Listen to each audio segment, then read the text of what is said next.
waste. In Operation Shadow Legacy, a legend steps out of the darkness and into the light as Sam Fisher comes to Rainbow Six Siege. Armed with a powerful new intel-gathering gadget, a deadly new assault rifle, and a gruff demeanor honed over years of fieldwork, Fisher steps into his new call sign, Zero, with all the swagger you'd expect from an icon. Perfect shot. But Shadow Legacy is about more than one operator. It's about a whole host of gameplay modifications that will change the way you play Siege. Ping 2.0, new and updated optics, a hard-breaching secondary gadget, pooled reinforcements, and map ban, plus the match replay alpha phase on the test server are just some of the updates that, along with a rework of the scenic Chalet map, will ensure this season has a lasting legacy. It starts with Sam Fisher joining Team Rainbow as Zero, a medium-speed, medium-armor attacker. His SC-3000K assault rifle may look familiar to fans of his previous work, and it's right at home in Siege with a variety of optics to suit your preferred style. He can also rock the MP7, and he's got a 5.7 USG sidearm with an integrated suppressor in keeping with his signature stealthy style. Speaking of which, check out the laser sight on his Argus launcher. It doesn't just have the look, it also delivers the goods. Intel. Ready. Argus launched. Always one to use cameras to his advantage, Zero can fire his Argus projectiles into breakable and reinforced surfaces to burrow through and create camera vision on both sides of the barrier. Walls, floors, hatches, and ceilings are all potential peak points for Zero and his allies. And though the two-way cameras can only look in one direction at a time, there's no more versatile way to get a look into a room the defenders don't want you to see. Even if they can't burrow all the way through, Zero's camera projectiles will still stick into most surfaces, opening up a world of possibilities for cheeky new camera placements. And it's not just intel they'll be gathering. Each Argus projectile can fire a single laser to destroy enemy gadgets or deal minor damage to enemies themselves. Zero's gadget is a powerful new tool for the attacking team, so defenders will want to keep their eyes and ears peeled. The projectiles make a distinct sound when burrowing into place, and can be easily destroyed with a bullet. Electrified surfaces will destroy the projectiles on contact. Also, mute jammers will keep them from functioning, while Wamai and Jaeger's gadgets will snap up any that fly by. But with so many places to deploy his gadget from relative safety, and so many ways to put it to use, Zero is sure to make his presence felt on Team Rainbow. The map you've been seeing here is likely familiar. I mean, who hasn't spent time in an expansive remote chalet surrounded by snow-capped peaks? The Chalet map rework brings some new navigation options to the venerable retreat, notably the ability to rappel all the way up and traverse the rooftop. There are some interior renovations as well, including one window you'll definitely want to watch out for, but we'll leave it to the level design team to tell you more. In fact, there is so much going on in Operation Shadow Legacy, we're going to have to let the developers take it from here. Big changes are afoot, folks. Don't go anywhere. I told you it was a big season. Now let's dive in and take a deeper look at our map rework. Chalet, here we come.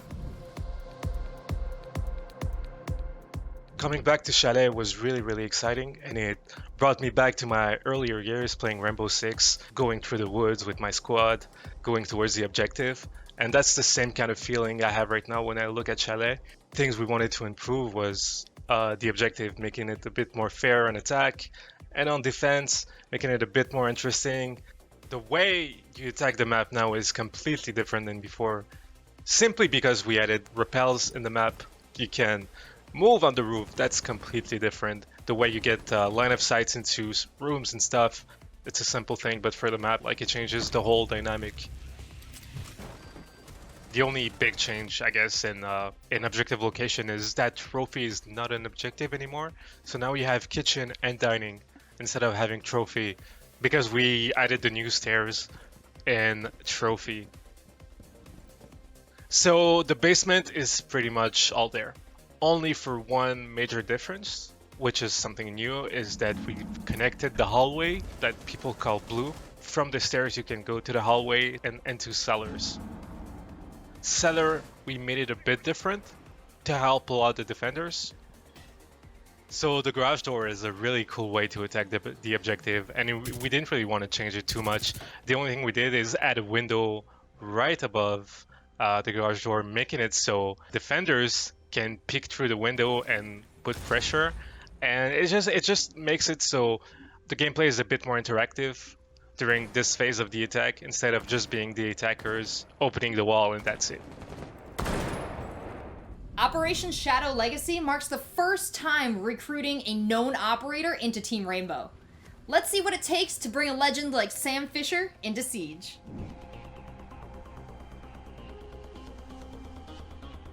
There is a lot of elements in the Sam Fisher fantasy that revolved around the Sam Fisher Splinter Cell gameplay of infiltration, of stealth, against AIs. Those elements, we had to interpret them in a way that would fit a PvP game like Rainbow Six Siege.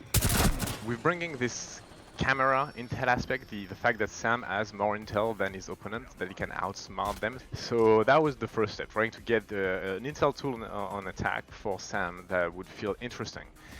And that's when we came up with this idea of just, how can I look in the next room? How can I have an idea what's happening on the other side of the wall? And that's where we came up with the idea of the camera drilling through the wall to give us information on the other side. When we started using that concept, which we felt was awesome and very natural in Siege, and as well also very Sam Fisher, we wanted to also have this gameplay that is so common to every iteration of Sam, where you are in those intel tools, but you don't just collect information, you also wait for the right time to act. And that's when we came up with the idea of this one laser shot that the camera has, because the fantasy of having a gadget embedded in the camera was strong, and also since the laser is visible and make noise, it is relevant for Zero to actually look at the defending team and maybe wait for them to be far away to use their gadget to not betray the location of your camera. And that gameplay of being in a cam and watching the defender pass by and wait for the right time to use the gadget is, to us, very Splinter Cell. Like the core role of Sam here is definitely going to be intel gatherer.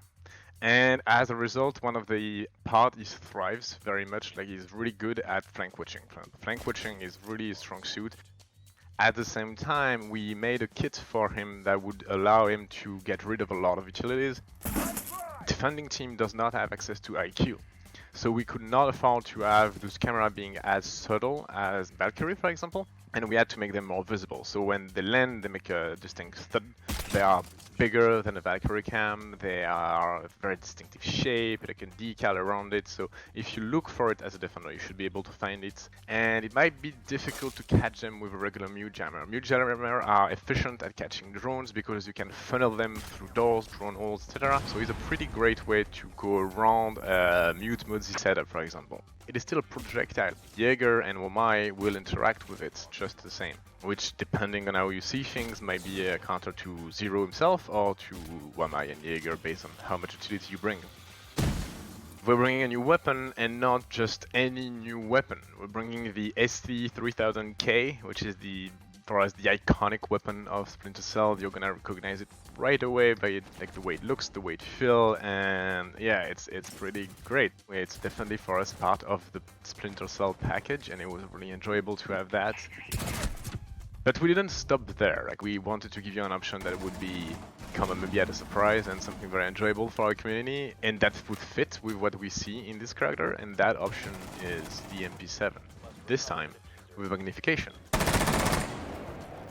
There is definitely a buzz and a lot of research that went into it. Like, we put a lot of research into all our operators, but this is like, it was already an established character. So we had to go through and pick and choose, okay, what are we keeping? What are we redesigning? What is essential to the core? So it was a little bit intimidating because he's such a big character. We have an in-house Sam Fisher expert, so we made sure I checked in with him.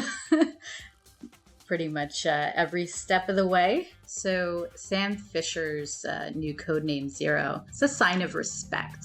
Zero and Zero Alpha are actually call signs given to the net controller or commander. So it indicates his seniority.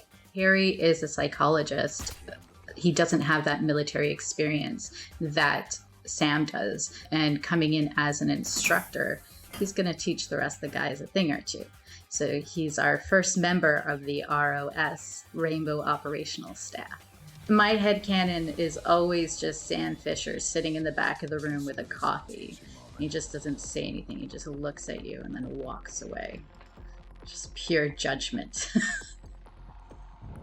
Now, if it hasn't sunk in yet that this season's a little bit different, we're about to make it crystal clear. This new era of Siege is kicking off with a ton of core gameplay modifications that are going to change the way you play. Here to tell us more are some of our wonderful developers from Montreal and Barcelona. First of all, we're introducing 2 new sights, a new red dot and a new holographic sight. We are also bringing in 2 new scopes, one of it which is going to be at 1.5 zoom level, the other one is going to be at 2.0 zoom level. We are also changing the ACOG a bit. We're reducing the zoom level to 2.5 from 3.0. We are also keeping the 3.0 level. We're going to change the reticle and aesthetic insight of the scope, and it will also be distributed on DMRs. So yes, it's going to provide us with a new balancing tool for kits and provide you with different experience. So once the TS hits live for Shadow Legacy, feel free to hop in and provide us with some feedback. I hope that people find new favorites. They will rediscover some weapons that they discarded before because they didn't have the ACOG. Now with a 1.5x, maybe they'll discover like this weapon is crazy good and they'll have a new favorite. One of the most exciting one has to be the 1.5 on the Vector. It would have been too good to have an ACOG on it, but the ability to give a 1.5 and actually use the range, it's incredibly fun. With those new sights and scopes, we're also bringing in more customization for the players. You will be able to customize the sensitivity of each of those zoom level. So if you want to have a super quick 12x and a super slow 5x, nothing is stopping you now. Instead of having 2 global options, one for regular sensitivity and one for sensitivity while aiming down sight, we are keeping the global sensitivity, and we are also increasing the amount of sliders that you have control over. So you will have a slider for the 1x, you will have a slider for the 1.5, 2.0, etc. So more control for the players. We are introducing the accessibility tab in the option menus. So this will be the last tab that you see. When you open this, you will have plenty of choice for colors of your reticles. You will be able to choose from colorblind types or simply pick a colors among the choices. And one of the other things that we will bring to this customization is the opacity level of the reticles. You can open this menu and this tab while you are in game, and then you'll be able to change it whenever you want. So just like we mentioned at the 6th Invitational, we want to make new content for everyone to enjoy. This will also allow the balancing team to have more tools to balance the weapons, kits, and operators. So yes, making sure that every operators have fun options and fun guns. In live, each defender has 2 reinforcements to deploy, so it's an individual amount of reinforcement. And with the new system of reinforcement, we have replaced this individual amount by a common pool of reinforcement. That means you have 10 reinforcement at the beginning of the round, no matter how player starts the round. If a player is disconnected or leaves the game, you have still 10 reinforcement available for all the team. Some operator has a lot of utilities to put in the environment.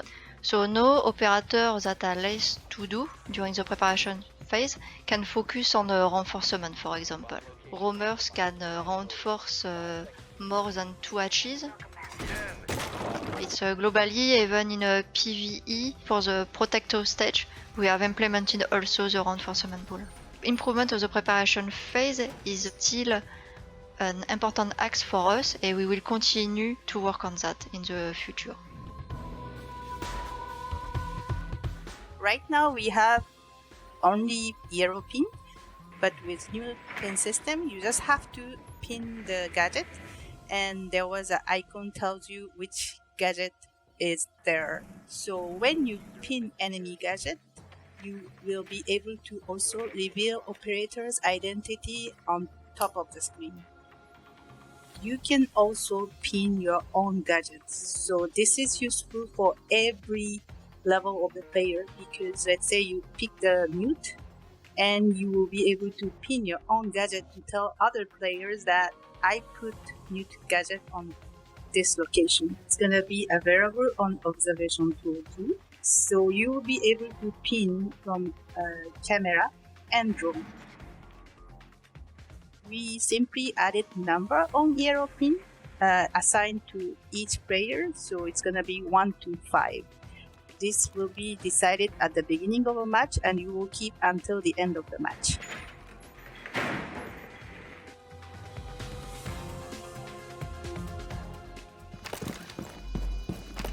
So in the past few years, we saw that the attacker's composition is quite rigid, and bringing a hard breacher is a must, and we would like to ease it a little bit. And with the secondary gadget, the attackers don't need to bring a dedicated hard breacher, and maybe it can lead to some more exotic picks. So the hard breach charge, it's a bit slower, and the hole it makes is also smaller. It's still gonna be enough to vault through or crouch walk through, but you cannot just run through it. Deployment, it's gonna be automatically activated, so there is no remote triggering. At the same time, the fusing is quite long. We wanted to make it easier for the defenders to react to it. So either we can try to trick it, or we can try to run away if we want to. The hard breach charge can be deployed on reinforced hatches as well, and this is gonna be very important. We would like to try to pre-reinforce the rooftop hatches, and this means that at the beginning of the round, all the rooftop hatches would be reinforced by default. This would give the defenders new opportunities and new defense strategies, because now they can decide to commit to defend those hatches with the help of Kite, for example. We would like to put it to test server and let our players give it a spin. If it doesn't work or players don't like it, we are ready to revert it. But if it works, then let's go. We will move forward with it. In Season 3, we are changing a little bit the behavior of the EMP grenade of Thatcher. As of now, in the game, Thatcher's EMP grenade can have multiple effects on the defender's gadget. Some of them are destroyed right away, and some of them are disabled for a certain amount of time, and then they come back to life. We would like to unify this, and from Season 3, all the defender in-world gadgets will be disabled instead of destroyed. The bandit tricking will change a little bit because of this. Thatcher's gameplay is gonna be more interesting. It's not gonna be just like I leave an EMP here and then everything is cleared and I can just go to the other side of the map. Timing is gonna be important, and to play together with the breachers, with the rest of the team.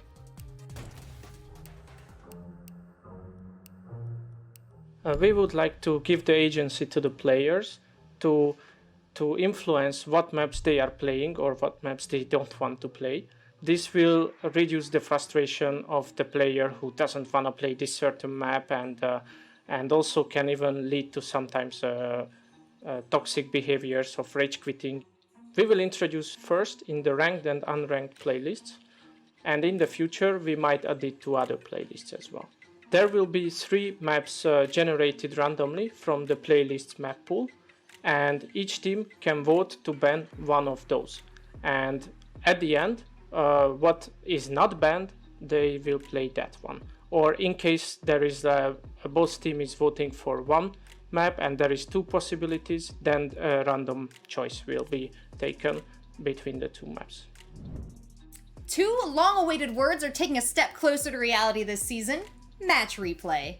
This new feature will be hitting the Shadow Legacy test servers in its alpha phase, and we're gonna need your help putting it through its paces. Here's a breakdown. I'm here to introduce Match Replay. I'm really excited to tell you that it will come for the first time on the test server with Season 3.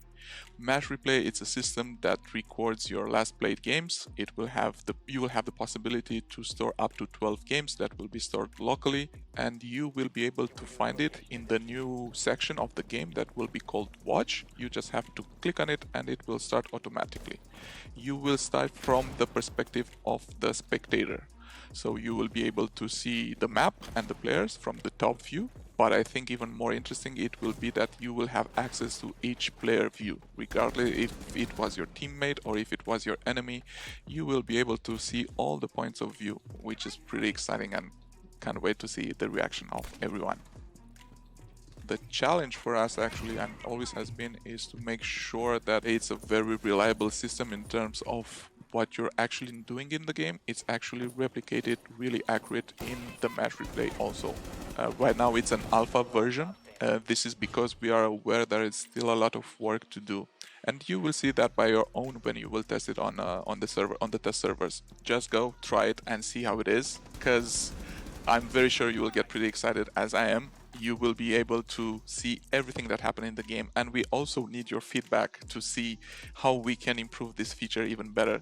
Along with all the features coming to you in-game this season, we've got 2 features coming to you outside the game. You've told us how important it is to track your performance, and so we're going to launch a new personal stat tracker called My Siege Stats on Rainbow6.com. We've built this platform to be a meaningful tool to track your performance and help you become a better player. Simply enter your username and we'll give you a host of stats that you can use to analyze your matches and target areas of improvement. My Siege Stats will go live with the launch of Shadow Legacy, so hop in and check it out. We are also very excited to announce the release of Squad Finder, a brand new service to help Rainbow Six Siege players build the perfect team. Informed by your in-game data and playing habits, Squad Finder will help you find like-minded teammates and build the best squad in Siege. Squad Finder is already available on Rainbow6.com, so what are you waiting for? The more players who squad up, the better the experience will be.